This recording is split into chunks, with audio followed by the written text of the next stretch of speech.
Okay, let's talk about Aristotle. Now, when you hear that name, you probably think philosopher, right? But he was so much more than that. He was, in a way, the architect of an entire universe. A worldview so complete, so powerful, that it shaped almost all of Western thought for 2,000 years. And that's the real puzzle here, isn't it? Because, let's be honest, factually speaking, Aristotle was wrong about almost everything when it came to cosmology and biology. Yet, for centuries, his system wasn't just a theory. It was treated as the absolute truth. So, how on earth did that happen? Let's unpack that. First up, let's just try to wrap our heads around the sheer scale of his influence. It's almost hard to even imagine. We're talking 2 full millennia, from ancient Greece all the way through the Roman Empire, the Middle Ages, right up to the Renaissance. The Aristotelian model of the universe wasn't just an idea. It was common sense. It was just how the world worked. And here's the thing you've got to understand to really get the genius of people like Copernicus or Galileo or Darwin. We have to see the world from Aristotle's perspective. We have to see how elegant, how logical, and honestly how beautiful his universe was. So, what did this universe actually look like? Well, it all boils down to one big idea, a fundamental division that explains pretty much everything. For Aristotle, you can think of the cosmos as a 2-story house. The moon's orbit is the floor in between. Everything below the moon, our world, operates by one set of rules. And everything above it? Well, that's a completely different and far more perfect story. Okay, so let's break this down. Down here in our sublunar realm, things are kind of messy. We've got the 4 elements, earth, water, air, and fire. Their natural motion is linear, up or down. You drop a rock, it falls straight down. This is a world of change, of birth and death, of decay. It's chaotic. But up there, past the moon, in the supralunar realm, everything is perfect. It's made of a 5th divine element called ether. It's eternal, it's unchanging, and it all moves in perfect circles, forever. And the rules for that perfect heavenly realm were so elegant. First, the Earth is smack dab in the center, not moving. The planets and stars, they aren't just floating around. They're literally embedded in these giant, invisible crystal spheres that spin in flawless circles.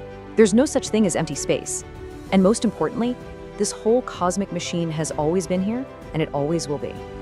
So what happened when astronomers saw something that, well, didn't fit? Take Mars, for example. You could look up and clearly see it appearing to move backwards in the sky sometimes. So, did they question the idea of perfect circles? No way. Instead, they just added more complexity. They imagined smaller spheres spinning on other spheres, creating these complex loop-de-loops to explain the weird motion, all while keeping the core belief in perfect circles totally intact. The theory was just that important. So we have this perfect eternal machine, but what's keeping it all running? What's the engine? The answer isn't a force like gravity.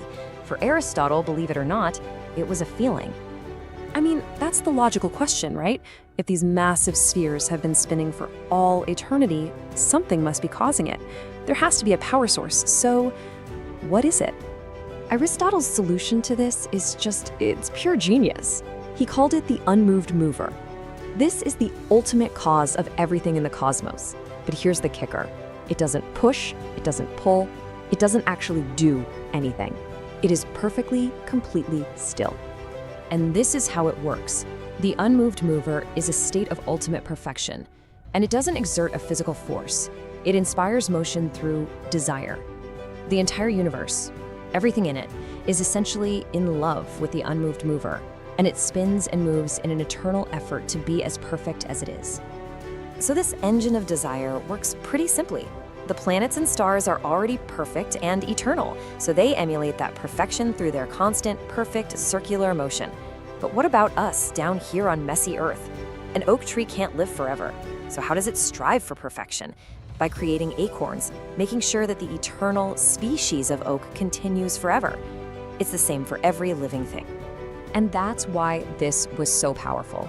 It wasn't just some abstract theory about the planets. It was a complete system. This one idea connected the heavens to the earth. It gave a purpose to everything, from the spin of a planet to the life cycle of a frog. It all fit together in one beautiful, meaningful, purpose-driven cosmos. So you can see why challenging Aristotle, it wasn't just about correcting a few facts about astronomy. It was about tearing down this beautiful, meaningful world that had given order to everything for almost 2,000 years. I mean, just look at this timeline. It really puts it into perspective, doesn't it? For nearly 2,000 years, Aristotle's model, later refined by Ptolemy and integrated into Christian theology, was the model. So when guys like Copernicus and Galileo came along, they weren't just tinkering with a theory. They were starting a revolution against an idea woven into the very fabric of their culture. And that's why their discoveries were so unbelievably disruptive. Galileo's telescope didn't just find new moons, it found cracks in the perfect heavens.